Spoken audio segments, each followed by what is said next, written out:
Assalamualaikum warahmatullahi wabarakatuh. Apa kabarnya? Balik lagi di kajian online.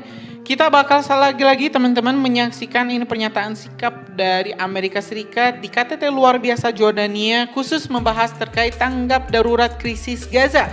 Kali ini yang sudah kita tunggu-tunggu adalah pernyataan sikap Amerika Serikat, sekutu paling kuat, paling dekat Israel, bagaimana pandangannya terkait krisis di Gaza dan apa solusi yang ditawarkan oleh Amerika Serikat untuk mengakhiri perperangan, mengakhiri penderitaan rakyat Palestina dan juga bisa menstop perang yang terus berkelanjutan ini. Nah teman-teman, hari ini kita bakal sama-sama menyaksikannya. Amerika Serikat dalam KTT Jordania ini diketahui diwakili oleh Menteri Luar Negerinya yaitu Antony Blinken. Jadi memang Bapak Joe Biden, ini kakek Joe Biden tidak hadir secara langsung di KTT Jordania. Ya mungkin karena keterbatasan kapasitas atau karena umurnya yang sudah sepuh, jadi tidak bisa diajak untuk berpikir berat seperti memikirkan solusi untuk mengakhiri perang. Jadi memang diwakili oleh Antony Blinken. Ya teman-teman, biar nggak kebanyakan roastingnya, mending kita langsung saja simak ini pernyataan lengkap Antony Blinken terkait kondisi terkini di Gaza dan juga apa solusi yang ditawarkan Amerika Serikat untuk mengakhiri perang Israel-Palestina di Gaza. Oke teman-teman, kita simak bersama-sama. And good afternoon, colleagues. We are grateful to King Abdullah, to President El-Sisi, to Secretary General Guterres for convening this conference, for their tireless efforts to help end this conflict, and to help the many children, women, and men who are so desperately in need. And as we all know, and as we've all been discussing throughout the day, the crisis in Gaza is immense. More than 1 million people have been displaced from Rafah alone in the last month alone, many of whom had already been uprooted multiple times. 95% of people there cannot access clean drinking water. Hunger is everywhere. Virtually everyone in Gaza depends on aid to survive. Most of Gaza's sanitation system has been destroyed. Fewer than a dozen of Gaza's 40 hospitals are open. And, as we know and have heard, more than 270 humanitarian workers have been killed. One of those humanitarians was Jamal Abu Kawak, a longtime UNRWA staffer in Gaza who for years was the United States' main local contact, and for many, a friend.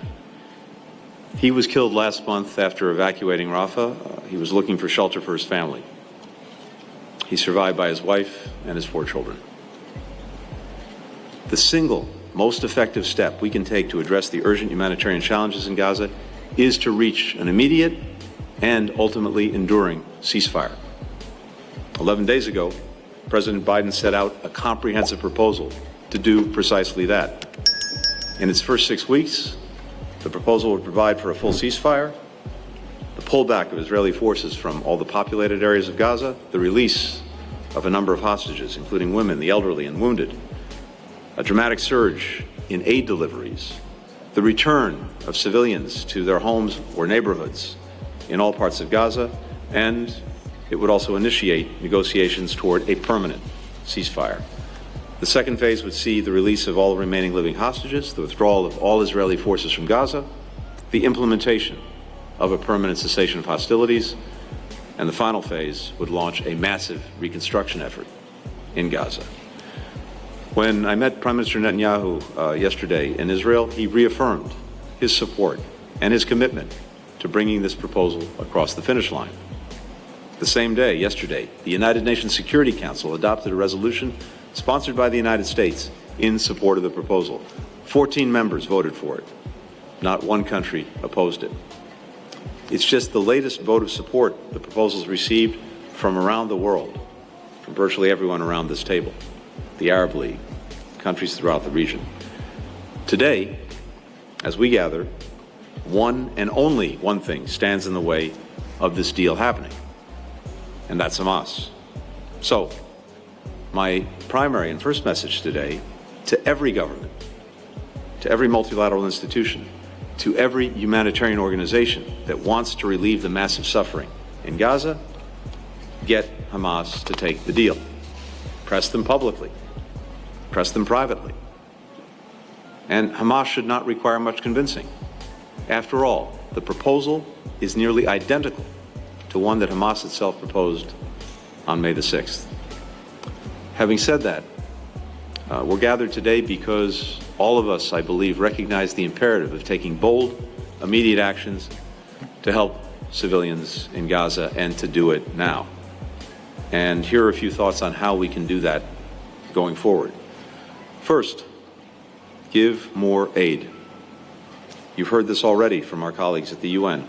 Only 1/3 of the current United Nations appeal is funded. That leaves a shortfall of approximately $2.3 billion. Every country can help fill this gap.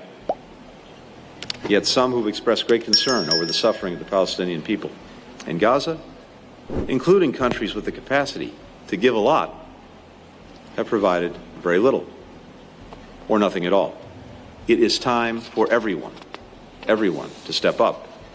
And for those who've already given, and given generously, give more. The United States has for decades been the largest single country provider of assistance for Palestinians. Today, I'm announcing an additional $404 million in new aid to Palestinians, in addition to the more than $1.8 billion in development, economic, and humanitarian aid that the United States has provided since 2021.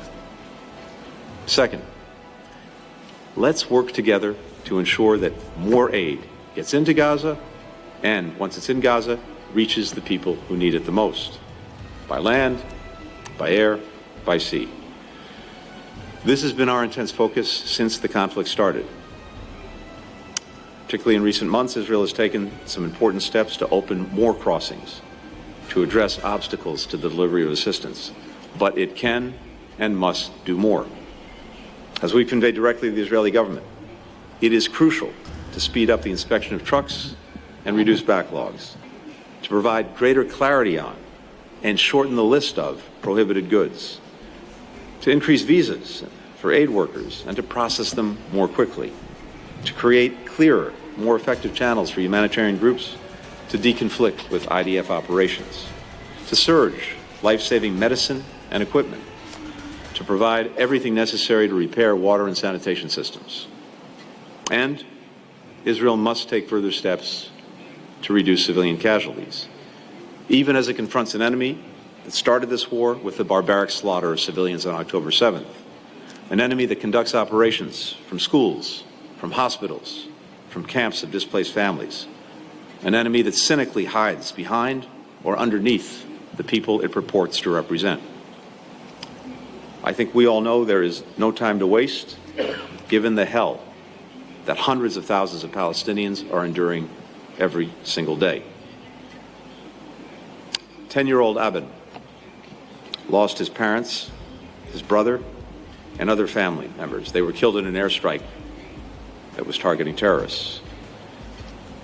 He said, "When my mom and dad were alive, I used to sleep. Now I can't sleep anymore."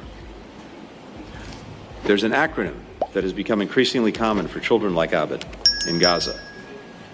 WCNSF. Wounded child, no surviving family members. 6-year-old Fadi had cystic fibrosis. When the conflict began, his parents could no longer get the food and medicine that he needed to remain healthy. Before he was evacuated to the United States from Gaza, just last month, he was so severely malnourished that his legs could no longer support the weight of his body. In everyone, and commit to do everything we possibly can to uphold that humanity, then everything's possible. So, let's do more than just call for a better future for Palestinians and Israelis.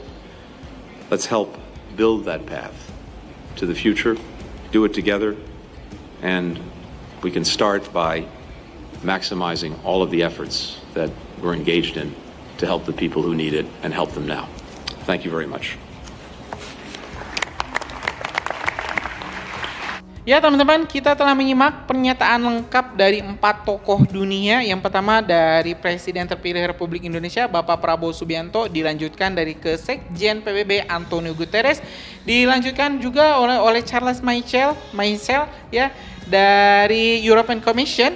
Selanjutnya yang terakhir dari Antony Blinken selaku Menteri Luar Negeri Amerika Serikat. Kita berharap tentu teman-teman di KTT Jordania ini bisa menghasilkan resolusi perdamaian atau keputusan-keputusan yang tegas dan juga kecaman terhadap Israel untuk segera mengakhiri ground invasion-nya ke Rafah. Kendati begitu teman-teman, kita terus berdoa, kita terus bakal kirim doa agar rakyat Palestina diberikan ketabahan, diberikan kekuatan dan juga kesabaran menjalani ujian ini. Dan semoga teman-teman negara Palestina bisa secepatnya merasakan indahnya kemerdekaan. Ya, saya ucapkan terima kasih teman-teman telah menyimak video kita dari kajian online dari mulai dari pernyataan Pak Prabowo, lanjut Antonio Guterres, lanjut ke Eropa dan juga terakhir Antony Blinken. Biar informasi kita terus terupdate, subscribe dan nyalakan lonceng notifikasinya biar teman-teman bisa terus dapat notif-notif terbaru, video-video terbaru dari kajian online. Terima kasih teman-teman. Assalamualaikum warahmatullahi wabarakatuh.